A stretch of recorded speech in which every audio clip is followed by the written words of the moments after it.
Welcome to Shattered Sky Stories. Remember to hit the like button and the subscribe button so you don't miss any sci-fi stories. Now sit back and enjoy. Nash Garrick's fingers flew across the salvage drone's controls as the massive bulk of the derelict freighter Meridian's Dream filled his view screen. The ship hung like a broken bird against the cosmic backdrop, its hull twisted and scarred by the gravitational forces that had dragged it to the edge of the Charybdis black hole's event horizon. Warning lights bathed Nash's cramped cockpit in angry red as his vessel's proximity alarms shrieked their protests. "Shut up," Nash muttered, killing the audio warnings with a practiced slap. He'd been dancing on the edge of black holes for 7 years, long enough to know the difference between genuine danger and his ship's paranoid programming. The Nightcrawler was built for this: reinforced hull, military-grade inertial dampeners, and engines that could pull him back from the brink when physics tried to claim another victim. The freighter's cargo bay doors hung open like a gaping wound. Nash maneuvered his salvage pod through the twisted metal, his headlamp cutting through the darkness within. Debris floated in lazy spirals, containers, personal effects, and the occasional body frozen in the eternal cold of space. He tried not to look at the faces anymore. His scanner pinged, highlighting a cluster of intact cargo pods in the freighter's depths. Nash's pulse quickened. Undamaged goods this close to a black hole were rare. Most ships that wandered into Charybdis's gravity well were stripped clean by other scavengers long before they crossed the point of no return. But this one was different. It had appeared on his long-range sensors only 3 days ago, as if it had materialized out of nowhere. Nash guided his pod deeper into the freighter's belly, past twisted support beams and ruptured bulkheads. The cargo pods were military-grade, sealed tight and marked with corporate logos he didn't recognize. His salvage arm reached out, magnetic clamps engaging with a satisfying clunk. That's when he saw the movement. A figure in a pressure suit drifted past his view screen, very much alive and gesturing frantically. Nash's blood went cold. In 7 years of scavenging, he'd never encountered living crew aboard a derelict. The radiation and gravitational stress should have killed anyone aboard weeks ago. The figure pressed against his cockpit window, helmet lights revealing a woman's face twisted with desperation. Her mouth moved soundlessly behind the faceplate, but Nash could read her lips well enough. "Help us." 3 hours later, Nash sat in his ship's tiny galley, hands wrapped around a cup of synthetic coffee that had long gone cold. The rescued crew members, 5 survivors from what had been a crew of 30, huddled in his cargo bay, wrapped in emergency blankets and speaking in hushed, urgent tones. Nash had been scavenging the Charybdis graveyard since he was 19, following in his father's footsteps and his grandfather's before that. 3 generations of Garricks had made their living plundering the ships that dared venture too close to the black hole's hungry maw. It was honest work in its way. The dead had no use for their possessions, and someone had to clean up the debris field before it became a navigation hazard. His father had taught him the cardinal rules: never stay too long near the event horizon, never trust another scavenger, and never, ever expect to find survivors. The black hole didn't leave witnesses. Samuel Garrick had lived by those rules for 30 years, building a reputation as one of the most successful scavengers in the Charybdis system.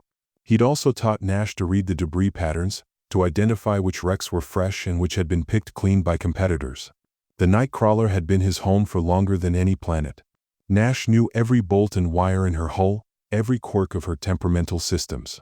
She was scarred and patched like an old soldier, but she was reliable, and in the scavenging business, reliability meant survival. The ship's AI, a salvaged military unit his father had christened Cassandra, had a habit of predicting disaster with uncanny accuracy. "Hull stress within acceptable parameters," Cassandra announced in her clipped synthetic voice. "However, I feel compelled to note that the probability of structural failure increases by 3.7% for every minute we remain in this gravitational field." "Noted and ignored," Nash replied, but he found the AI's pessimism oddly comforting. After years of solitude, even artificial conversation was better than silence. Until today. Dr. Carla Vasquez pressed her face against the porthole of Nash's cargo bay, staring out at the twisted wreckage of her ship with hollow eyes. "The Prometheus," she whispered. "We were only aboard for a week. How is this possible?" Nash studied the woman, mid-30s, with the lean build and steady hands of a medical officer. Her 4 remaining crew members showed signs of severe psychological stress, but their bodies appeared healthy, unmarked by the radiation exposure that should have killed them days ago. "Time dilation," Nash said quietly. "Your ship must have skimmed closer to the event horizon than mine. A week for you could be months or years out here in normal spacetime." He paused, considering. Where did you come from? I've never seen a ship designed like yours and these corporate markings. The year, Dr. Vasquez interrupted urgently. What year is it? 2387, Nash replied, puzzled by the desperation in her voice. The woman's face went white. No, that's impossible. We left Earth in 2423. She turned to her crewmates, voice rising. We're in the past. We've traveled 36 years into the past. Nash studied the group more carefully. Their equipment was unlike anything he'd seen. Sleek, efficient designs that spoke of technological advancement decades beyond his time. The fabric of their uniforms seemed to shift and adapt to temperature changes, and their emergency beacons used frequencies his instruments couldn't even detect. One of the other survivors, a tall man with prematurely gray hair and captain's insignia, stepped forward. Dr. Vasquez, please keep your voice down. His tone was measured, but Nash caught the warning underneath. We don't want to alarm our rescuer. The captain's eyes were wrong, Nash realized. They held the hollow look of someone who had seen civilization collapse, but underneath that trauma was something else, a cold calculation that made Nash's skin crawl. Nash's hand moved instinctively toward the plasma pistol at his hip. Something was wrong here, something beyond the temporal displacement. Who are you people? What was your mission? Research, the captain said quickly. Deep space research. We were studying gravitational anomalies when our navigation systems failed. He extended a hand. Captain Tony Walton, Federation Science Corps. Nash didn't take the offered handshake. Federation dissolved 15 years ago. Try again.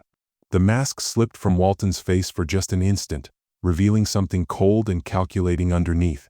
Then the concerned captain was back, but Nash had seen enough. Mr. Garrick, Dr. Vasquez said urgently, I need to speak with you privately. There are things you need to know about our mission, about what we're carrying. Carla, Walton said sharply, remember your oath. My oath was to preserve human life, she shot back. All human life. Nash's proximity alarms suddenly blared to life.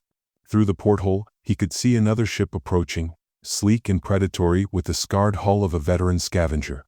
His blood chilled as he recognized the vessel's distinctive silhouette. Bone harvester *, he breathed. Spencer Galvin, the most ruthless scavenger in the Charybdis graveyard.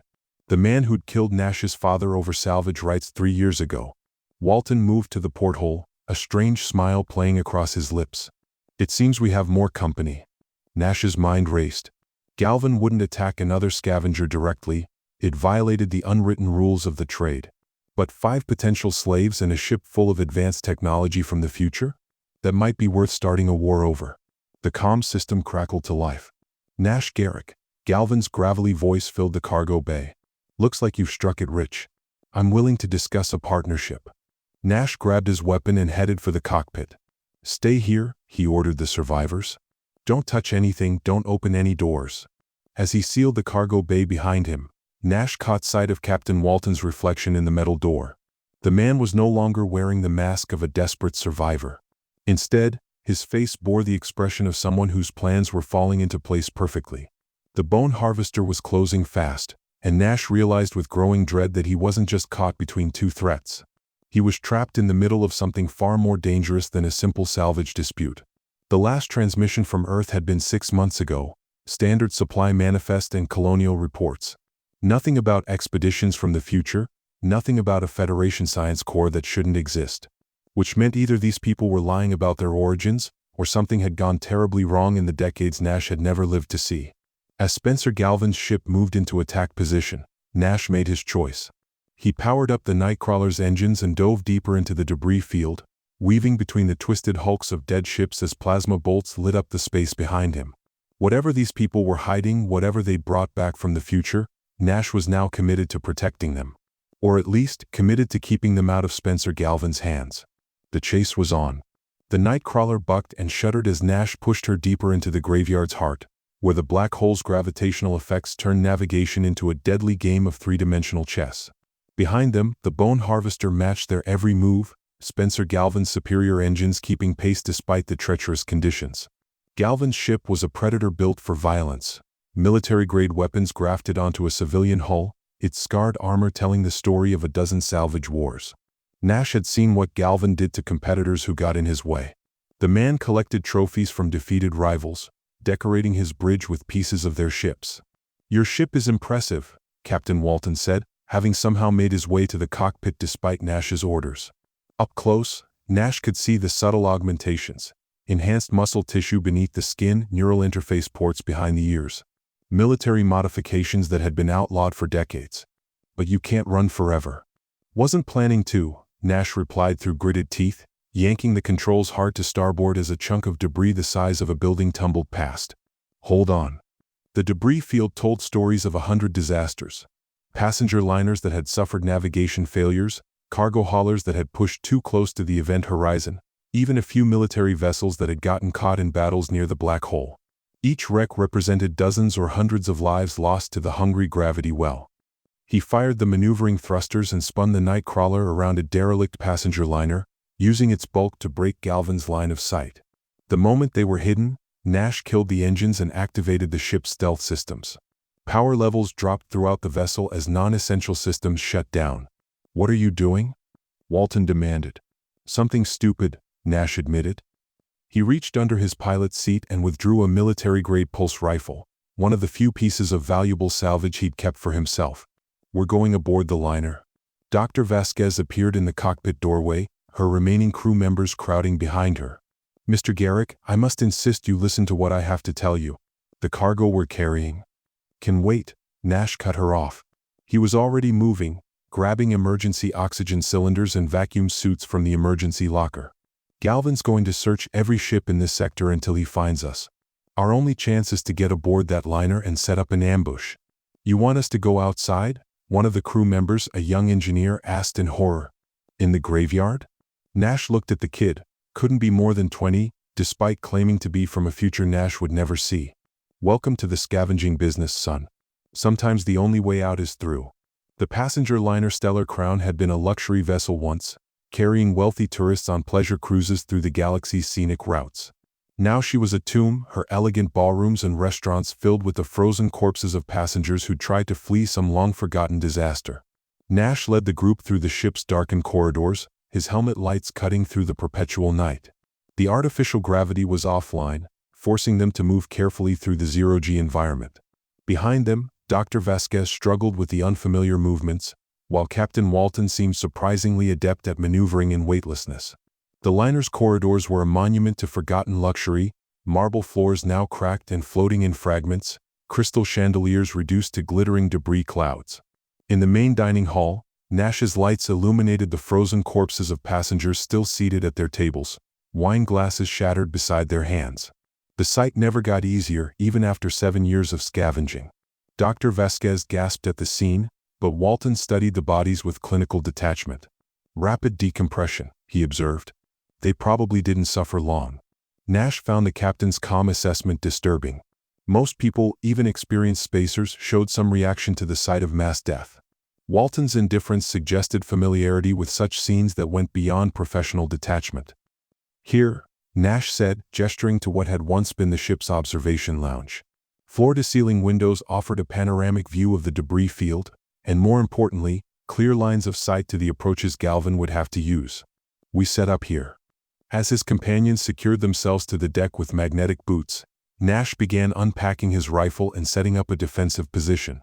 The weapon was old but reliable, a Federation Marine Corps pulse rifle from the war with the Centauri Coalition. His father had liberated it from a derelict troop transport, and it had served the Garrick family well for over a decade. "Mr. Garrick," Dr. Vasquez said urgently, pulling herself closer to his position. "Please, you have to listen. What we're carrying isn't just research data. It's a biological agent. A synthetic plague." Nash's hand stilled on his rifle. "A weapon." "The last sample," she whispered. "Humanity is extinct in our time. The plague killed everyone, every man, woman, and child on Earth in the colonies. We were part of the final evacuation, carrying the last genetic records and biological samples to a secure facility when our ship was caught by the black hole." The words hit Nash like a physical blow. "You're carrying the thing that killed humanity?" "Not by choice," Dr. Vasquez said desperately. "We were trying to preserve it for study, hoping that someday we might find a way to reverse the damage, to bring our species back from extinction." Nash turned to look at Captain Walton, who was positioned near one of the windows, ostensibly watching for Galvin's approach. "And him?" Dr. Vasquez's face darkened. Tony changed during the evacuation. He watched his family die, watched civilization collapse.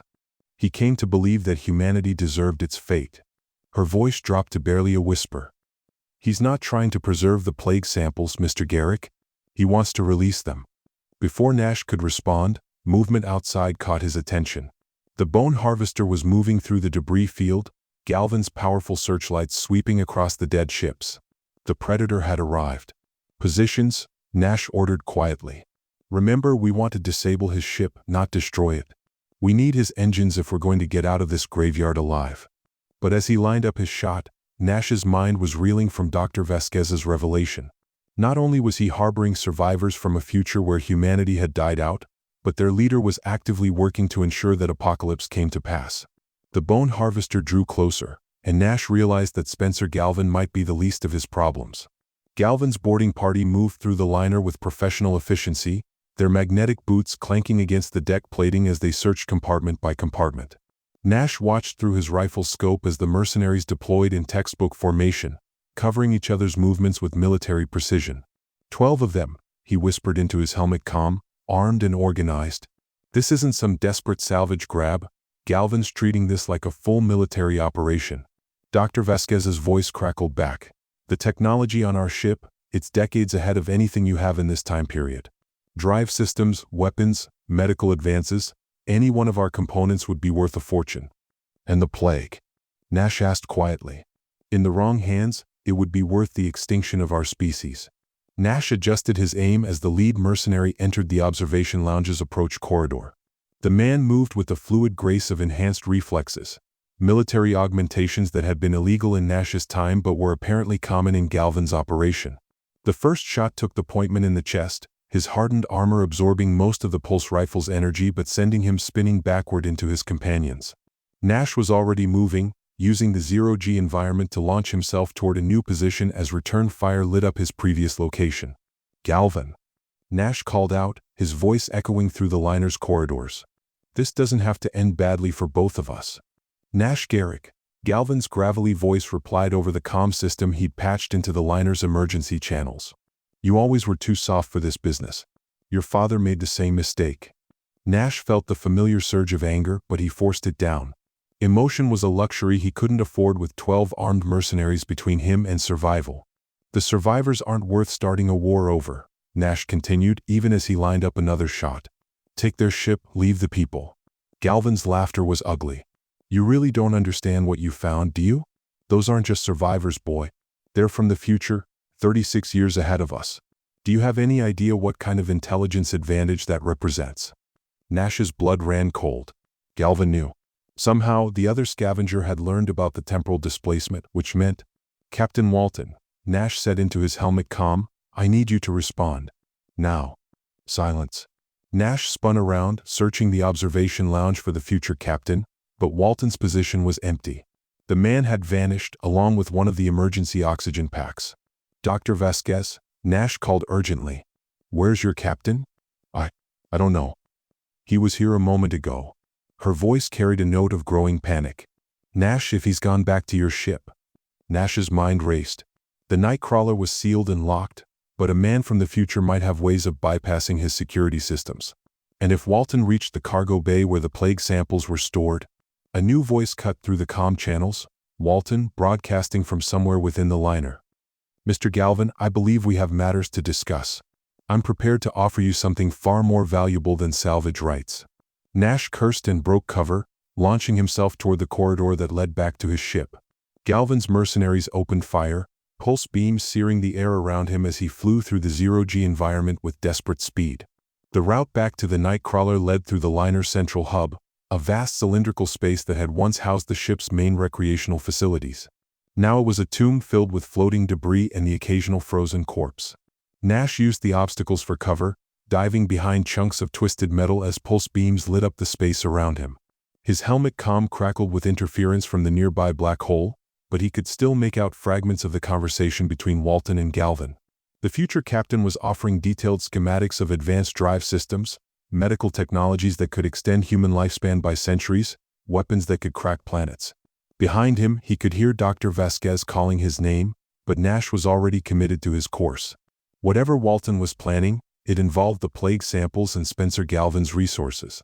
That combination would doom not just Nash and the survivors, but potentially every human being in the galaxy. As he reached the airlock connecting the liner to his ship, Nash could hear Walton's voice echoing through the corridors, making his pitch to Galvin with the calm confidence of a man who held all the cards. "Imagine having access to 36 years of technological advancement," Walton was saying.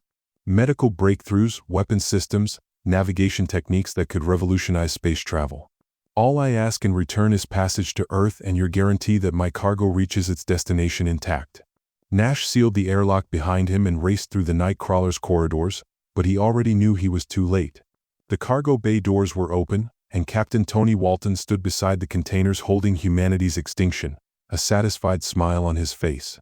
"Mr. Garrick," Walton said pleasantly, "I was hoping you'd make it back in time to witness this historic moment." Nash raised his rifle, but Walton held up a small device, a remote detonator connected to one of the plague containers. "I wouldn't," Walton said softly. "This particular strain is airborne and extremely virulent. One breach of containment, and we'll all be dead within hours." "Why?" Nash demanded. "If humanity is already extinct in your time, why spread the plague backward through history?" Walton's smile turned cold. "Because extinction isn't enough. Our species needs to be erased completely, every timeline, every possibility. The plague that killed us was our own creation, born from our arrogance and our refusal to accept limits. By releasing it here, in your time, I ensure that humanity never develops the technology that would have saved us." A perfect paradox. Nash's finger tightened on the trigger, but before he could fire, the Nightcrawler shuddered as Galvin's ship docked with his vessel. The sound of cutting torches echoed through the hull as the mercenaries began forcing their way aboard. Time was running out, and Nash realized that he faced an impossible choice. Kill Walton and risk releasing the plague immediately, or let him live and watch him doom the entire human race to extinction. The cutting torches grew louder, and Nash made his decision. Nash slowly lowered his rifle, keeping his eyes locked on Walton's detonator. The device was sleek and alien, its surface covered in symbols that seemed to shift and change as he watched. Future technology, far beyond anything Nash had encountered in his years of scavenging. "You win," he said quietly. "But I want to know, when the plague kills everyone in this timeline too, what then? You'll be dead along with the rest of us." Walton's smile widened, and for the first time, Nash saw the true madness lurking behind the man's controlled facade. A small price to pay for justice. Humanity had its chance, multiple chances across multiple timelines.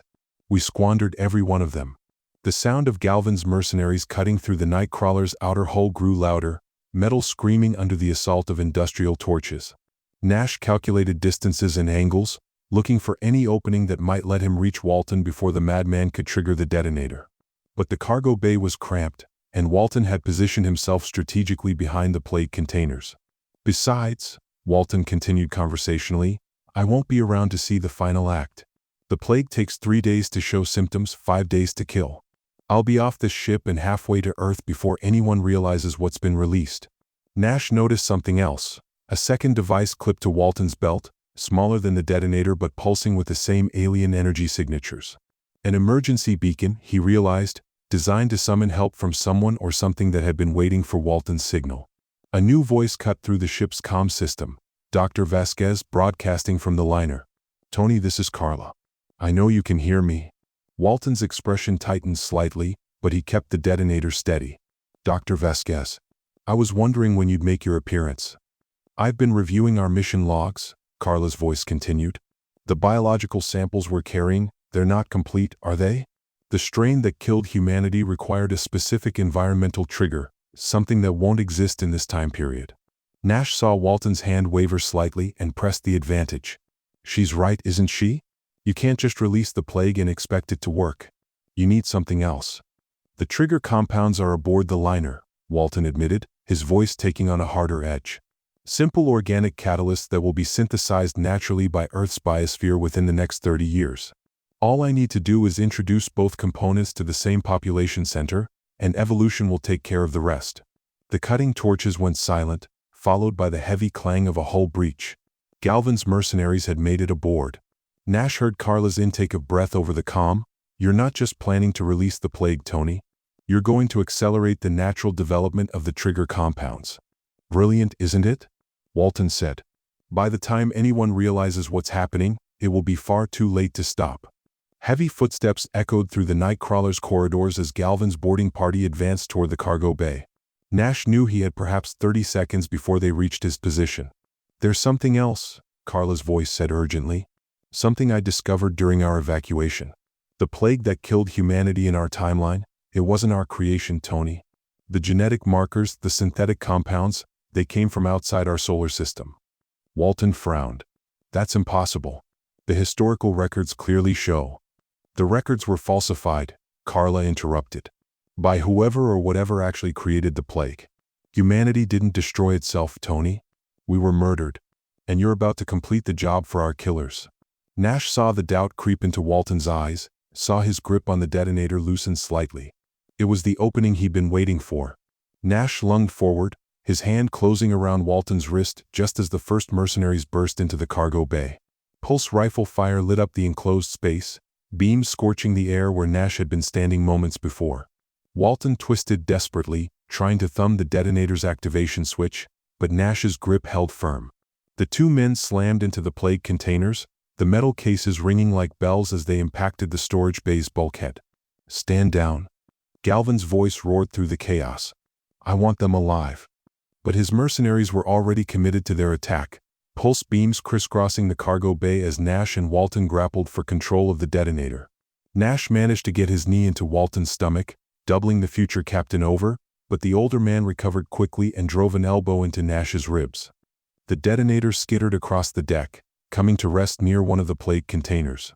Both men dove for it simultaneously, their collision sending them spinning through the artificial gravity field as the ship's system struggled to compensate for the battle damage.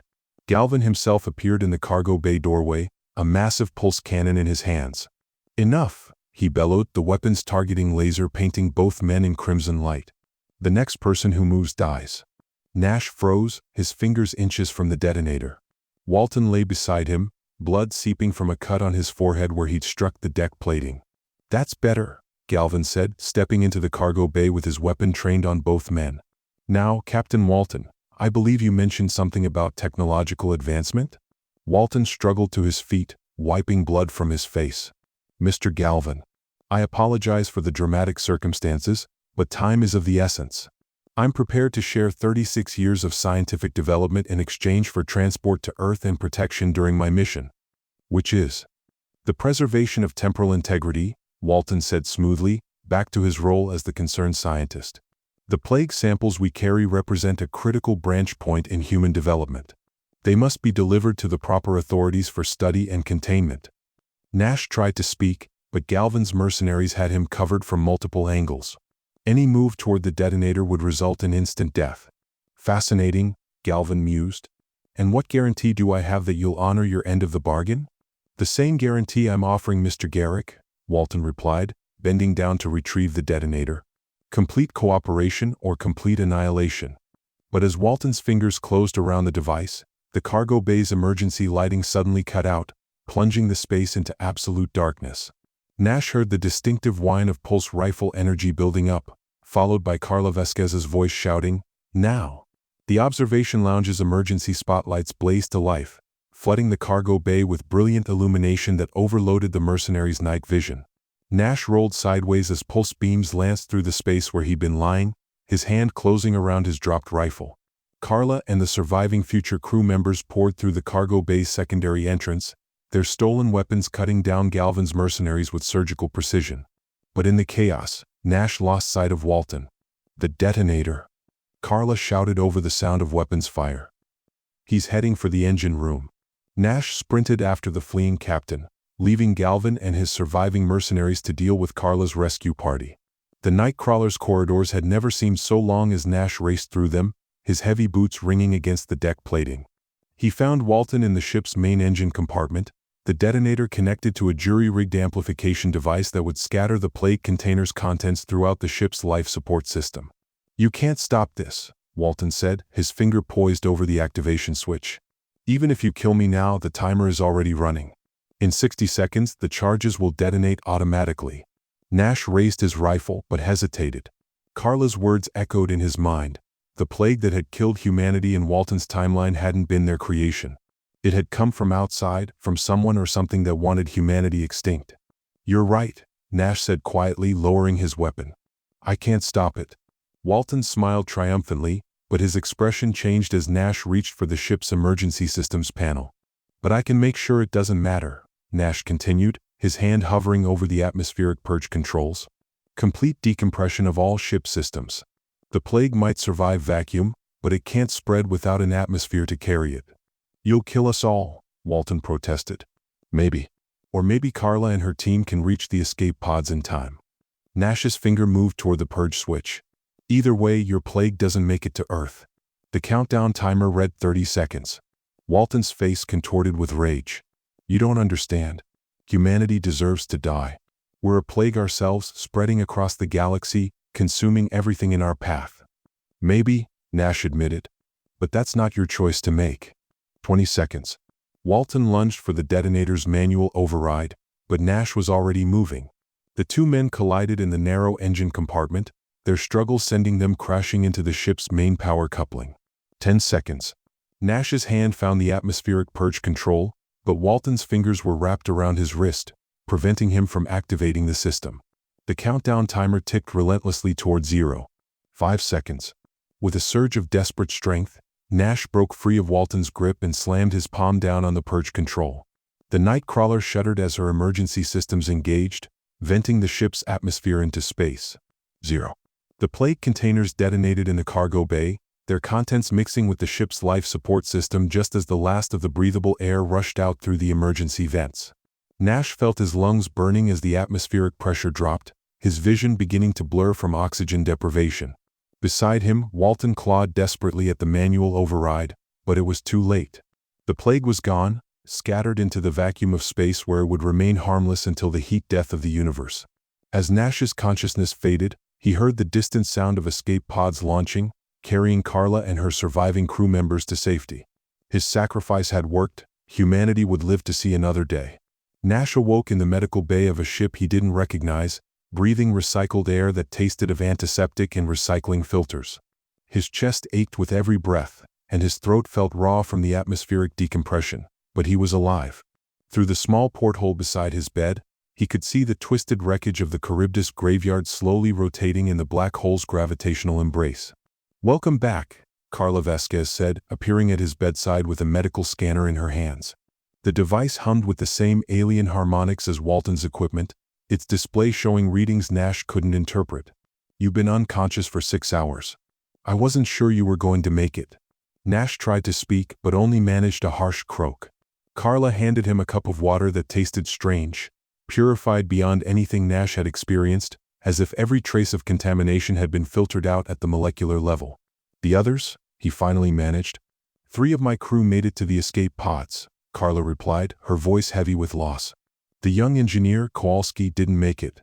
He stayed behind to help seal the cargo bay doors, gave his life to make sure nothing leaked out during the decompression."